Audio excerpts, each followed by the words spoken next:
your account, right? Yeah. Setting up, setting up.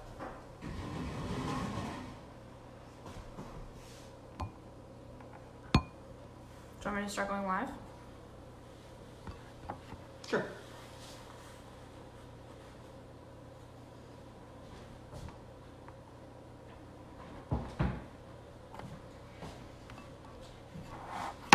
Sure. It's okay, no one's even on it. Okay, you're good. Don't bang the table if we go forward, okay? What? Don't bang the table, they're gonna... I'll try. No one's on either. Okay. That's good. You have 4 viewers just Okay. getting on. Let's give it a minute. You have 3 on your Facebook.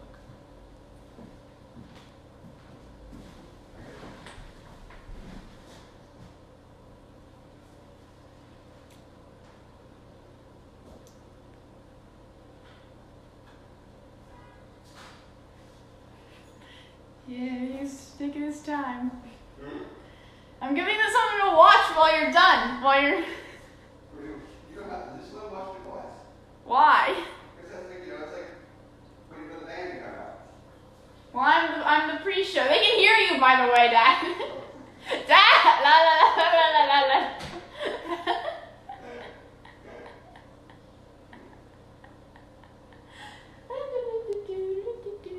Hello. He's just waiting a little longer until he wants to start. I'm Sophia. Can you hurry up?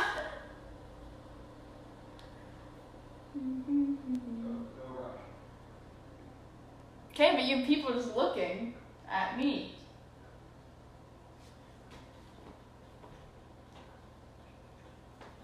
Good stuff right here.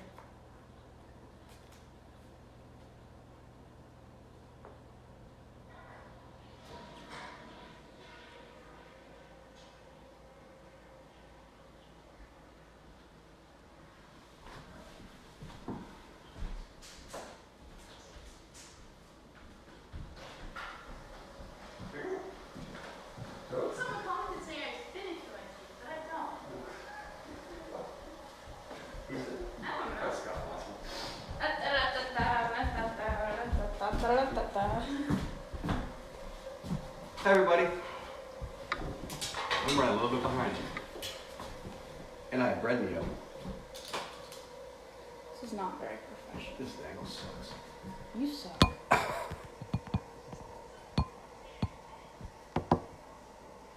Oh, it was Papa that said that. Your grandfather. Thanks, Papa. I need her more rattled.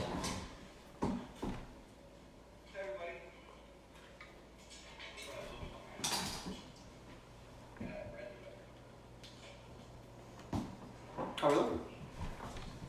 What? You have 24 people on right now. Anybody want to share what they're drinking? I'm having a Spritz. I moved on from Negroni to Spritz, which is just Prosecco and Campari. I think you should put seltzer in there too, but I don't do that.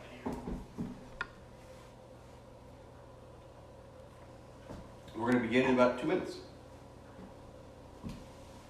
Remember, it's lag, so they haven't even asked, heard that you asked, what is everyone drinking yet?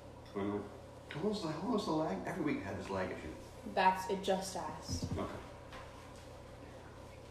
Why they call it live? If it's delayed. Lisa said Pinot Noir. Nice. Dorothy Di Marzo Yeah. said Cabernet Sauvignon from Sonoma. So no, I'm gonna work on the wine stuff, Sophie. Yeah, How's our lighting? it's fine.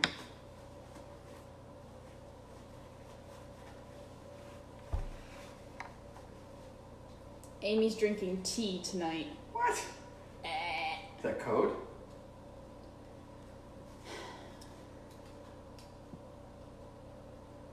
Hi. I'm definitely not having tea. Belinda Marisi says, Hey, I Belinda. want a spritzer. Love them. Bring it. Your dad said coffee. Pop up. Bill Menzel said, this better be good, brother. Haha. this emoji, Foster's. Foster's. All right. Wow, I haven't had Foster's in a long time. Okay, so let's go ahead and talk a little bit about the book and get started slowly here. And I'll begin reading at about 6:15. I'll be done reading at about 6:45. I'm going to show you what I'm making. There's going to be a stop in the middle when the bread finishes. I'm sorry, I forgot how long it takes to bake bread from scratch.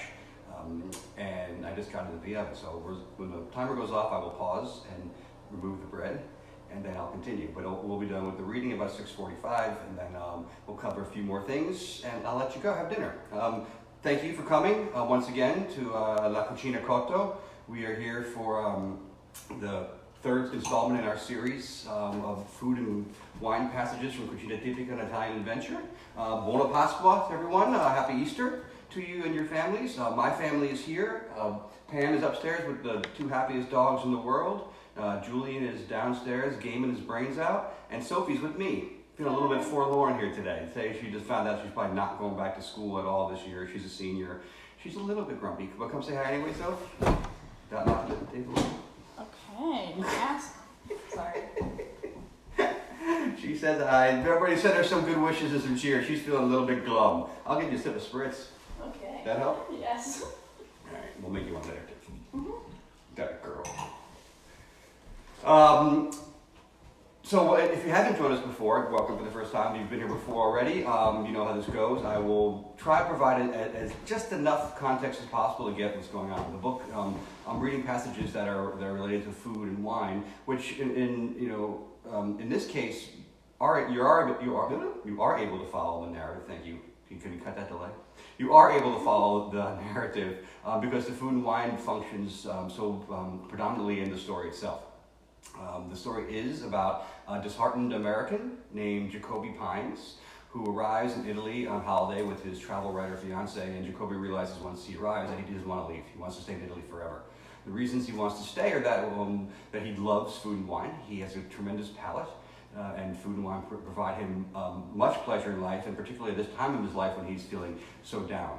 The other reason he wants to stay is that he's an orphan, and he believes that he may have some family, some heritage in Italy. And the only evidence he has of that is a small photograph he'd found in the belongings of his mother, who passed when he was very young. So he has this photo as sort of the object that's leading them around Italy trying to find his family.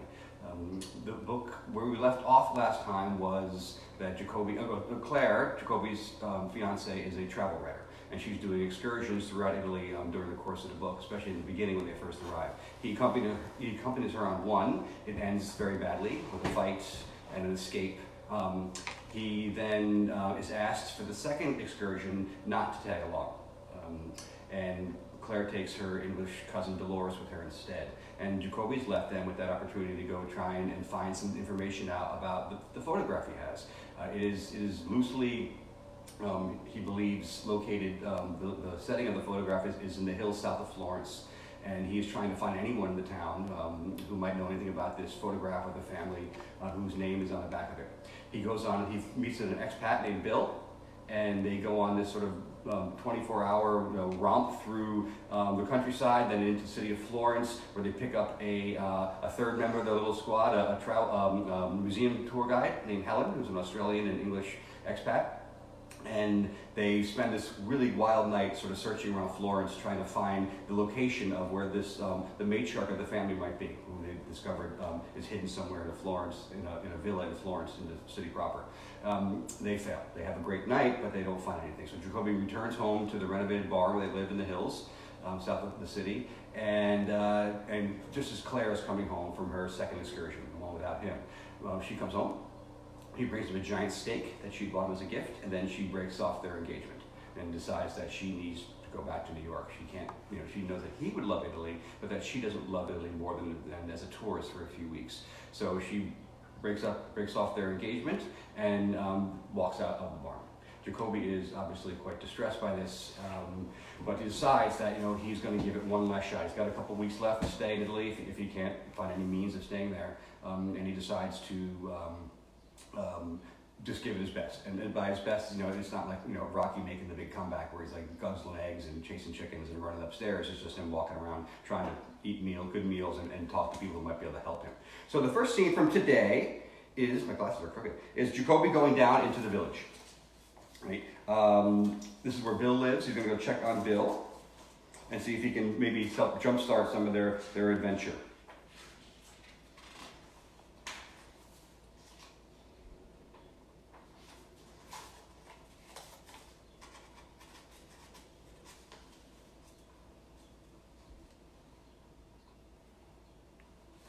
He grew strong and content, purposeful and confident. Ideas began to form, and when there was no more wood to cut and his fingertips grew thick with protective calluses, he walked down to the village in the middle of another sunny afternoon and rang the buzzer at the hotel. There was no answer. Jacoby checked the cafe. Nicoletta shrugged and communicated through excessive body language in 100 untranslatable words that she hadn't seen Bill around much at all of late. He wondered, based on her exasperation, if she had missed a rendezvous or two with Giovanni. This is the woman who owns the cafe in town. The piazza was empty at the end of afternoon riposa. The only open business was the cafe. Jacoby sat beside the statue and sought inspiration. The door of the pasticceria across the piazza, a few storefronts down from the hotel, opened and two women in matching polyester dresses and hairnets walked into the sidewalk to survey the surroundings, smoke cigarettes, and signal the return to the business of serving pastries and gelato. The sun hung high above the piazza, the heat gathering in the hollow of the village, and especially when it's within its inner confines of stone and cement and plaster. Jacoby walked into the pasticceria, nodded at the woman behind the counter, and asked for a glass of water, which he sipped while deciphering the vast array of flavors and vibrant colors within the cooler that held stainless steel tins of gelato. He settled on a medium cup that allowed for his choice of two different flavors, pistachio, and stracciatella, which is vanilla and chocolate chips. He took his cup back to the piazza and sat in the shade of the statue. The creamy texture and vivid flavors filled his mouth with song and a pleasure equal in its visceral decadence to sex. People began to reappear after their midday rest, and some young boys showed up with a soccer ball. They played a pickup game in the corner of the piazza against a wall on the cafe's far side. Their voices sounded like angels singing, and Jacoby wandered over to watch. When a loose ball came his way, he flipped it into the air with a foot and juggled the ball successfully a dozen times before losing control.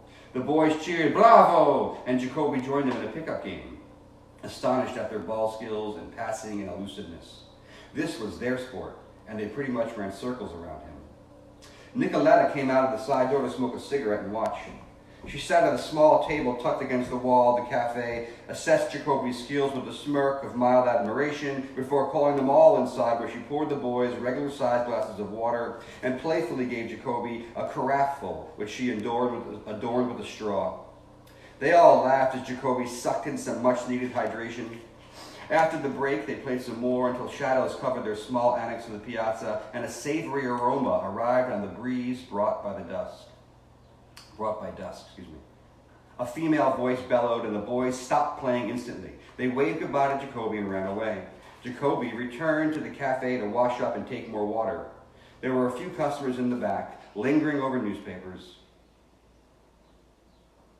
At the bar, now having a cold beer, Jacoby inquired about the aroma by touching his nose and sniffing the air, rubbing his belly. Ah, Nicoletta recognized. Oggi è venerdì, così il giorno per ceci, dal forno. Jacoby couldn't put the sentence together. He got today and Friday, but the rest left him lost.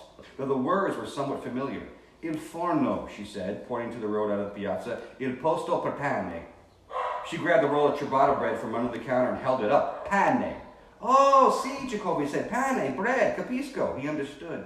He felt stupid, but not ashamed, and he was inspired to piece the next part of the puzzle together on his own.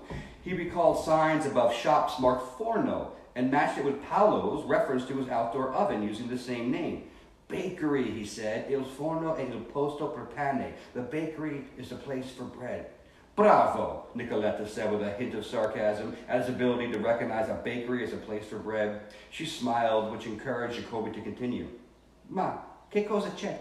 Nicoletta held up her hands. Troppo difficile, she confessed, too difficult to explain, which at least Jacoby understood. Ha fame? She asked, rubbing her belly. Jacoby knew both the Italian phrase and international signal for hunger. Si, he said. Vai, Nicoletta instructed him to go, flapping her hand upward toward the door and down the street where the young boys had run.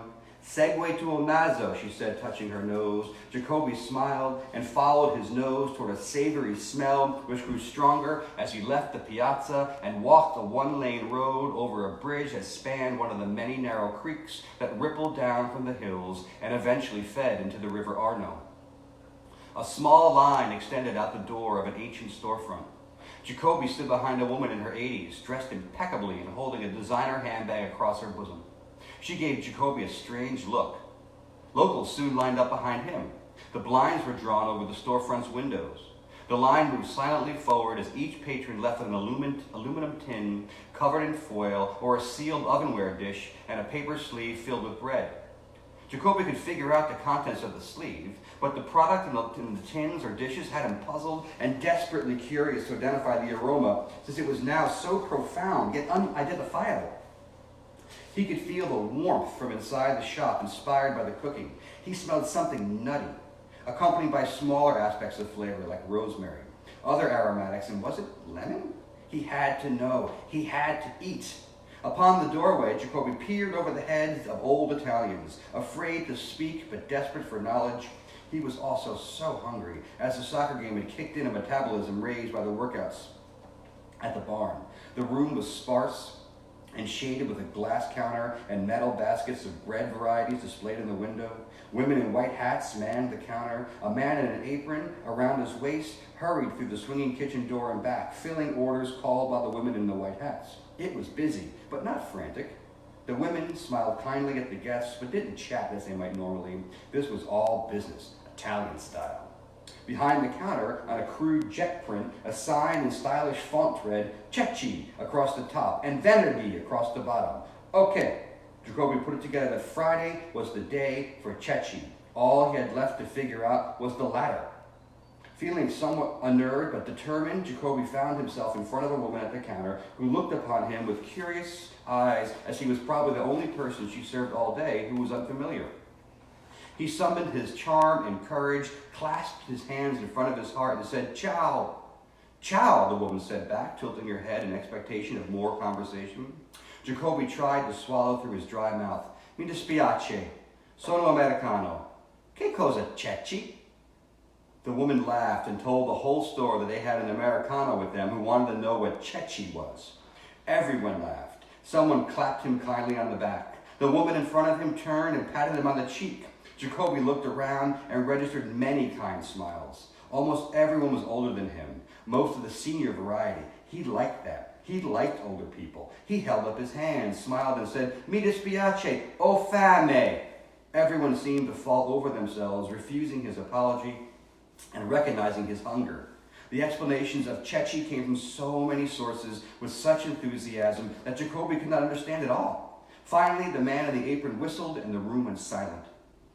He waved Jacoby over and handed him a tin mounted with small, round objects the color of caramel, specked in seasonings and glistening with oil. They had been cooked, almost braised, as the tender outer shell separated in places. Jacoby still wasn't sure what he was looking at. "Prendi," the man said, motioning with his hand toward the food. Jacoby took one and popped it into his mouth. Warm and flavorful, bright with lemon and oil, toothy but soft, it melted in his mouth and vanished down his throat.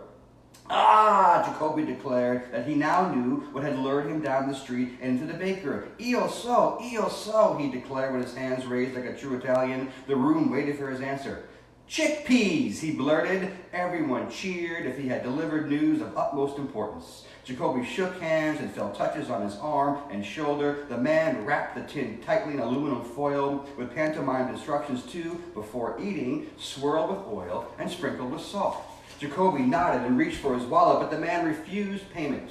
Jacoby thanked everyone behind the counter and left the happy room through a crowd of smiles and touches and well wishes, his hunger temporarily replaced by a tremendous sense of goodwill and camaraderie. He walked in the slanted sunlight back toward the piazza, feeling invincible, committed to carefully carrying his tray of food all the way home. By the time he got to the piazza, the smell was overwhelming him. and the warm tin became uncomfortable in his hand. He would eat al fresco right there in the piazza. Most doors were now shut, and the public space was empty except for pigeons and doves on eaves and swallows circling high in anticipation of the evening's cool. Jacoby sat on the shady side of the statue and pulled the foil from the tin.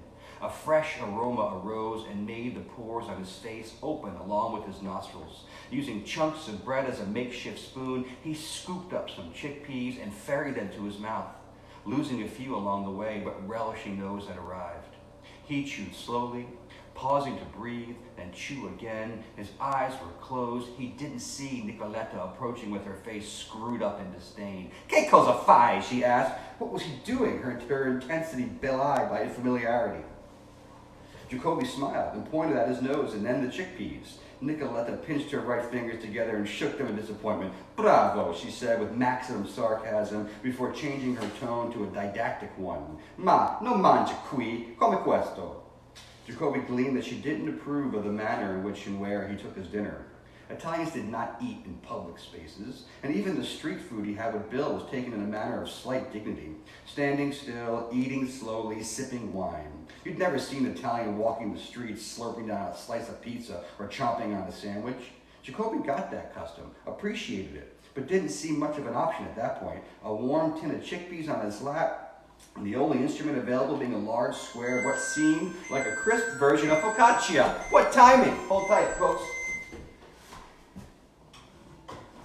Ooh, perfect. A crisp tin of focaccia. Ha ha ha. That was perfect. Dimpled and seasoned with large grains of salt. He shrugged without shame at his lack of decorum. Nicoletta pinched her lips and shook her head. "Vieni qua," she ordered Jacoby to come with her and walked off toward the cafe where she turned the corner to the annex, lifted the gate that covered the side door. Jacoby covered his food and followed. "Là," she directed him to sit at the small table tucked along the side of the building. Jacoby sat down in the cool shade and listened to the doves coo from the eaves from across the side street until Nicoletta returned with a table setting of a bowl, a fork, napkin, and a goblet. She set them in place and returned inside for a bottle of oil, a small ramekin of salt, and a bottle of wine with a cork in the top. Hold that one. So she set them in front of Jacoby and motioned for him to proceed as if on his own. Jacoby swirled some faint green oil over the chickpeas and anointed with a large pinch of salt. His hostess nodded and brought the oil and salt back inside. Upon return, she shuttered the gate and pulled the cork from the bottle of red. Jacoby assumed it came from behind the bar as one used to serve those who ordered by the glass. "Buon appetito, Americano," she declared, clapped her hands twice and began to walk away. Jacoby nodded, happy to understand that she wanted him to leave the things for tomorrow and how unlikely that would happen in America. "Ciao," she said, and hurried off. "Ciao," Jacoby called before tucking into his plate of oven-baked chickpeas that tasted as flavorful as anything he'd ever eaten, washing the legumes and bread down with the local red wine as he sat in the cool shadows of his own private dining terrace on a Friday night in a silent village as twilight settled upon him in what felt like the most important place in all of the world. What's the joke? I love that scene. Megan Burke Elward said, "Getting your good side." You turned around.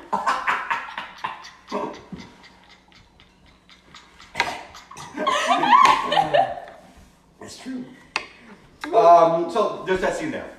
What happens next is that Jacoby discovers that the matriarch he was seeking has passed, and that the villa that he hoped to have family in is bankrupt, and that he is certainly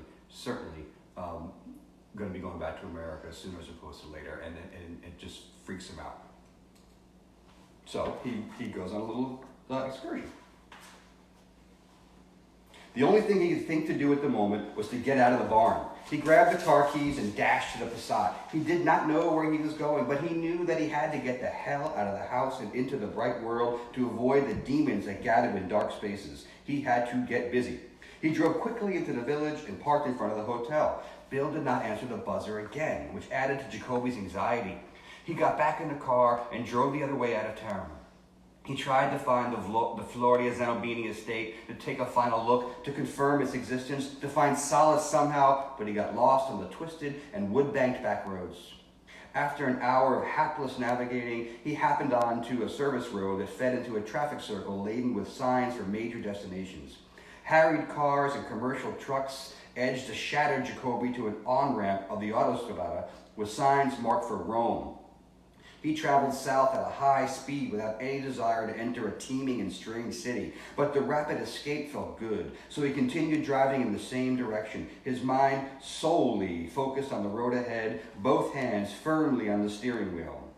At a point 30 kilometers south, a sign indicated an exit for another highway with Montepulciano as one of his destinations.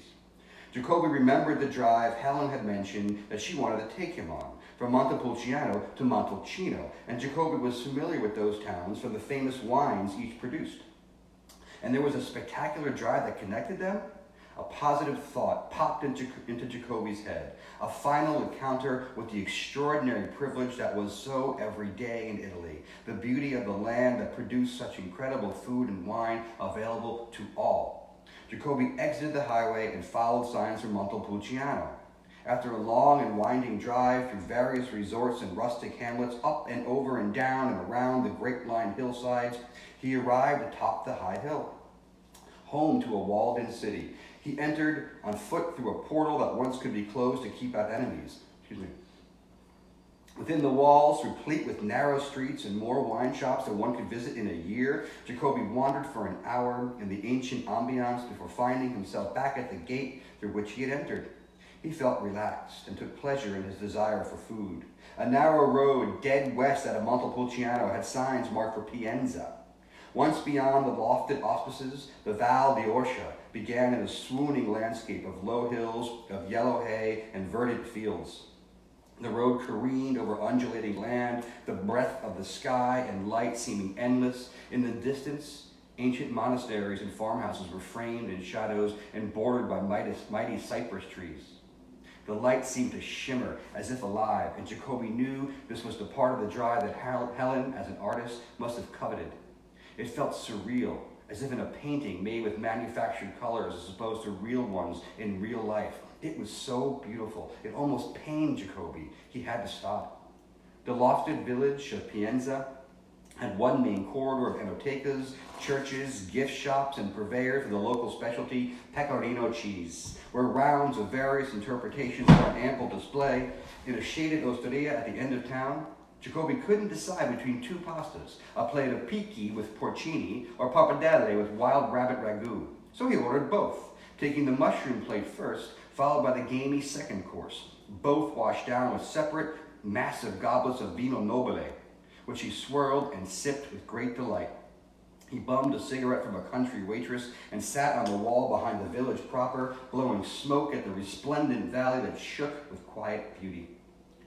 The road to Montalcino was interrupted at times by industrial byways, severing the central peninsula with access to populated arteries like nearby Siena.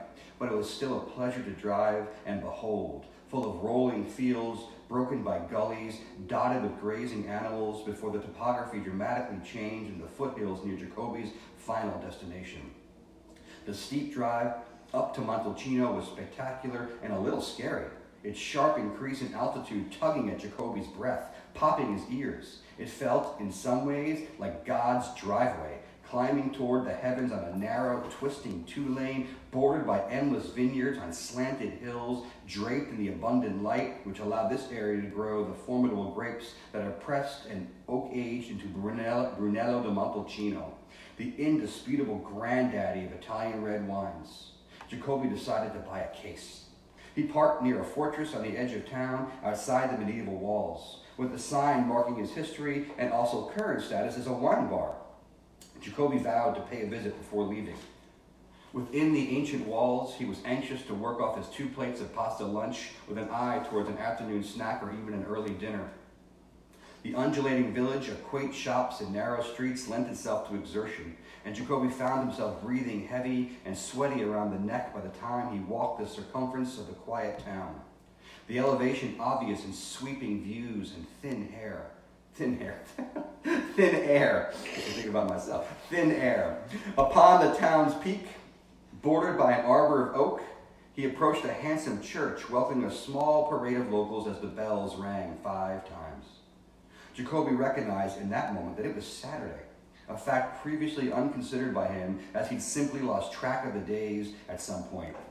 He followed the procession through the open doors, manned by a nodding priest in full cloak and cap.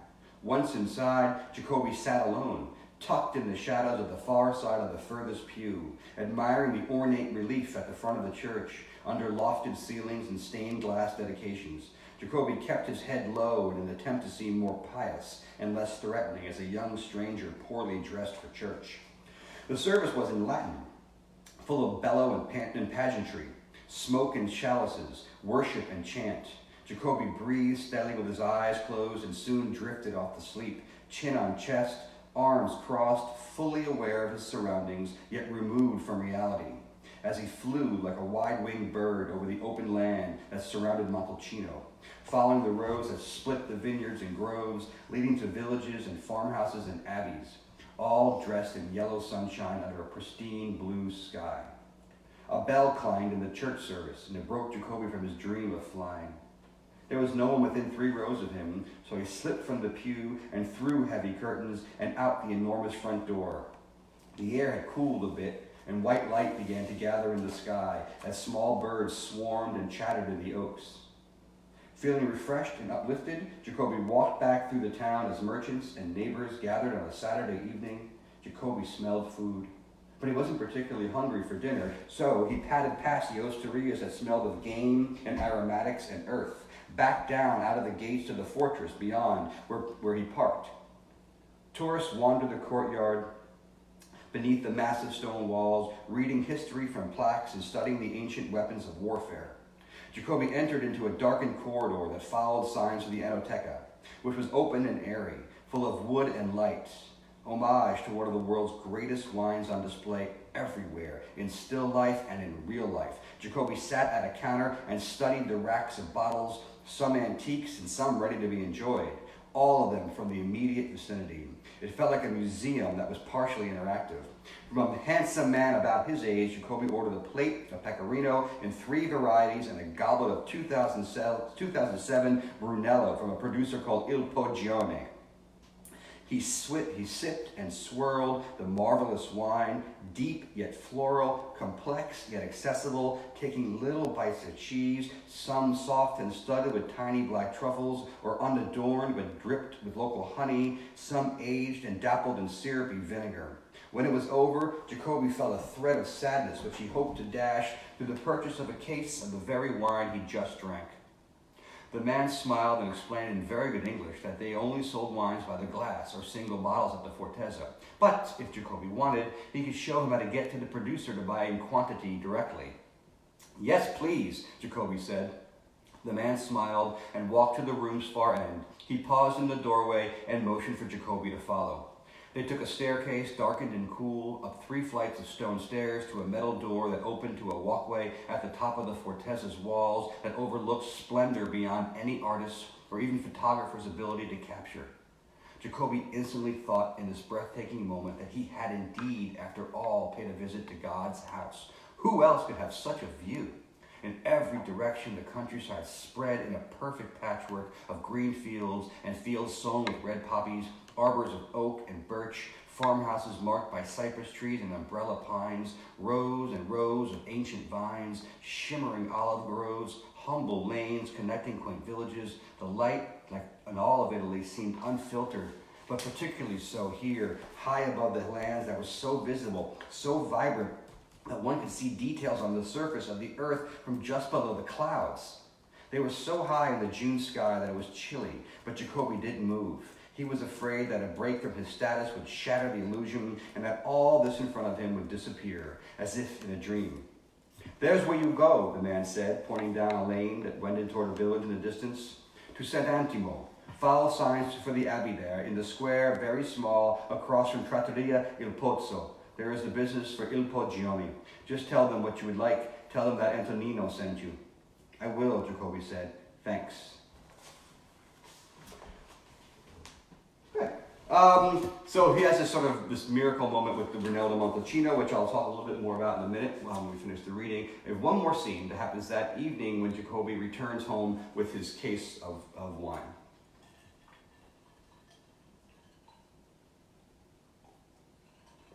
I wish I could imitate the look on Sophia's face right now.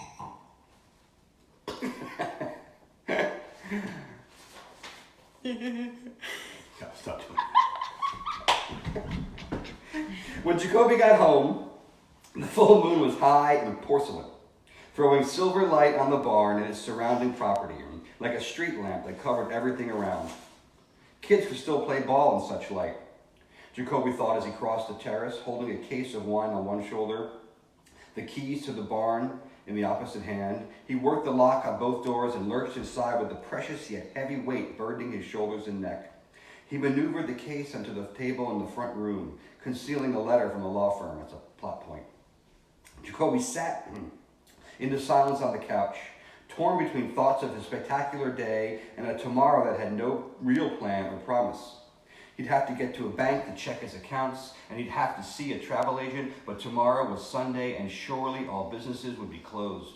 Even the internet cafes he passed in Florence. Maybe Bill would be around. What else could he do? And what could he do now? Not ready for bed, not in the mood to read, he unsealed the case of wine and stored the bottles upright on the banquet beyond the table that held glasses and kitchen accoutrements. The bottles looked nice up there. Jacoby loved the aesthetic of wine bottles, official and orderly, adorned with lovely labels and caps sealed in thick foil. Someday, somewhere, he'd have a wine rack full of beautiful bottles that he would share with people he loved. For now, though, he would drink alone. He unsealed and uncorked the bottle, grabbed a glass, and headed for the patio outside the barn doors. On the way past the front table, he picked up the letter from the law firm. After a few glasses of wine, he could read the no news and get that disappointment out of the way while under the spell of Brunello di Montalcino. He folded the envelope, put it in his back pocket, and went outside with his wine bottle and a single glass. The moonlight splashed onto the patio, so bright Jacoby's shadow preceded him as he walked to the table beside the wall, draped with rosemary, but silent in the cool night. The air smelled of fruit and earth. Jacoby sensed a strong crop of olives maturing on the branch. A fig fell from the tree and toppled down the ancient stairs that turned toward the grove above. Hunger pinged in Jacoby's belly. He picked a handful of figs from the tree and slipped back inside to wash them in the kitchen sink. There was some prosciutto in the fridge, left from Paolo's welcome basket, which Jacoby brought back outside, along with the platter that now held the figs. He poured some wine and swirled it on the table. The moon appeared like a polished pearl on the wine's dark surface when he brought it to his nose for a sniff.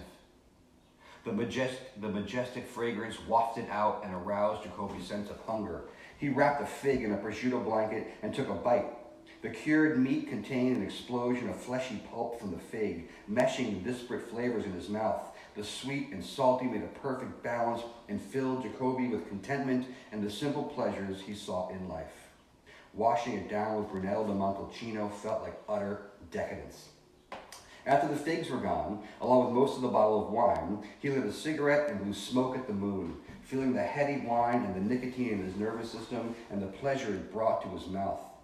It was late. Jacoby grew groggy and finished the cigarette with the last of the wine. He tipped the sturdy chair back against the stone wall, crossed his arms, and stared at the sky. The moon sank beyond the trees, and the darkness arrived with a sky rung with stars. So that's how Jacoby falls asleep that evening outside, and what happens in the middle of the night is a major plot twist. We'll have to wait for until next week, but it generates a whole other aspect of his experience in Italy. I'll give you a hint. It has something to do with the wild beast that is roaming the property. I think that was too much of a hint, but we'll get to it next week. As for this week, I thank you so much for coming. I wanted to share a few things with you before we said buona notte. One is this year. The focaccia came out of the oven, it's hot, but I'll show you what I made for dinner tonight. I know a lot of you will be stunned by this. Do you want me to hold up the camera so you can? I'll hold it. I don't think they can see it. No, they can't. No, they can't. We can't hold the cameras. Right? I can hold up both, I'm talented. Okay. These are chickpeas, right? The exact same dish that Jacoby made which we took from the bar. It's not uncommon in Italian. Okay. It's not uncommon in Italian villages to have certain nights. You know, Monday's this night, Tuesday's that night, and Cecchi night is one of the things that you might find in. It's on my legs. Oh. The basement's. Where's the Cecchi? Oh fuck! I screwed that up. Yeah, you did. Oh, there we go. We're back. What a moron. Anyways, so Cecchi's are chickpeas, right? And they're fantastic. I just wrote an article for a magazine called The Beat. It's an online magazine owned by Condé Nast, where I did a week of plant-based eating and explained how, you know, for me, someone who was such a carnivore, what a challenge it was, and ultimately what a revelation it was. And one of the things that, you know, convinced me to go ahead with this idea was things like this. I mean, I love dishes like chickpeas, right? They're really hearty and delicious. You make a beautiful bread with them, and it's a great thing. The next thing. Oh, and if you're looking for a recipe for this, go to the website of Cara DeFalco. She's a friend of mine. She has a great cooking show called Cara's Cucina on YouTube, which is an Emmy-nominated cooking show. And she made this dish. She read the book. I was on her show. We made some food together on her show a few months ago. You should find that episode. It's great. And then recently she made some this dish for her and her husband as they were reading the book and being inspired. And I believe it's on her website. If it's not, I'm sure she's right now shaking her head going, I better put it up there. Regardless, it's just a straight, simple dish. It's chickpeas. I got these out of a can. I didn't even rehydrate them. And it's a delicious, healthy alternative. I hope you enjoy it. The wines tonight, we have a Vino Nobile di Montepulciano. Right? This is the wine that Jacoby drinks outside the town of Montepulciano. He washes down the mushroom dish and then the wild rabbit dish with this. This is a great Italian wine. Vino Nobile di Montepulciano. This happens to be a Reserva. So it's even aged longer, but it's a great, underrated, big Italian red wine. We're having it tonight. And tomorrow with our lamb, we're having Brunello di Montalcino. This is Il Poggione, the very one that Jacoby buys the case of in the book. There's a great producer just outside the village of Montalcino, Il Poggione. It's wonderful. I think Amy says to post the link to the wine. Okay. I think she's talking about the wine. I assume. Or the cooking show, maybe. Yeah. So I'm Kara, if you're out sense. there watching, I hope you are. If you want to post here, if not, I'll put it up afterwards for sure. It's a great idea.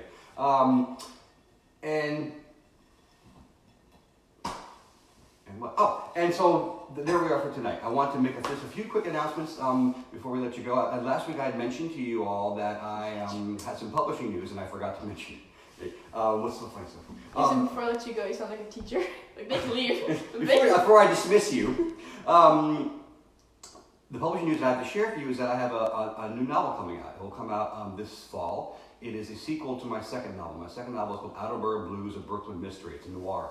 And I wrote a sequel to it, which will be published this autumn. It's called Black Irish Blues. And it has same characters, got Caesar Styles, goes on another mystery. It is very much in the same vein as the original, and both these books, he's a chef, so both these books have tons and tons of food in them as well as the crime motif in full effect. So I'm really excited about that. I hope you're excited about it, but you should definitely be excited about the fact that I'm going to throw a big ass party. If you came to the Cucina Tipica party, you know that this can be fun. These aren't your typical readings at bookstores or anything. Right? I like to have music. I like to have tons of drink and food. My dear friend Bette Smith's going to play again for sure. Their full band. If you don't know Bette, please check her music out. It's Bette Bette Smith, right? So can come too. She's phenomenal. If you want to see her in action, look at my YouTube page where the Cucina Tipica party. She plays after I read, and it's just a great night. We were there really having fun. We're going to do it again this year in the fall in a bigger venue, I believe. So we have that to look forward to. And I think that will do it for this week. I want to thank you all for coming. Please do check out my cousin Thomas Giuliano and Amy Fairchild playing Wednesday night from their apartment in Boston at Amy's website, Amy's Facebook page, and it's the page this week, Amy Fairchild.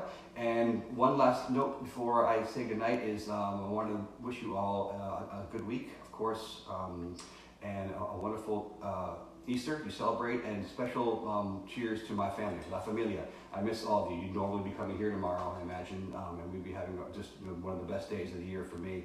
And I'm going to miss you terribly tomorrow, and I'll be thinking of you, and we'll look forward to making up for it sometime soon. Buonanotte. Night, folks. Oh. End this. How do you end a live? Oh. I saw you turn this on. Oh. Stupid. Word.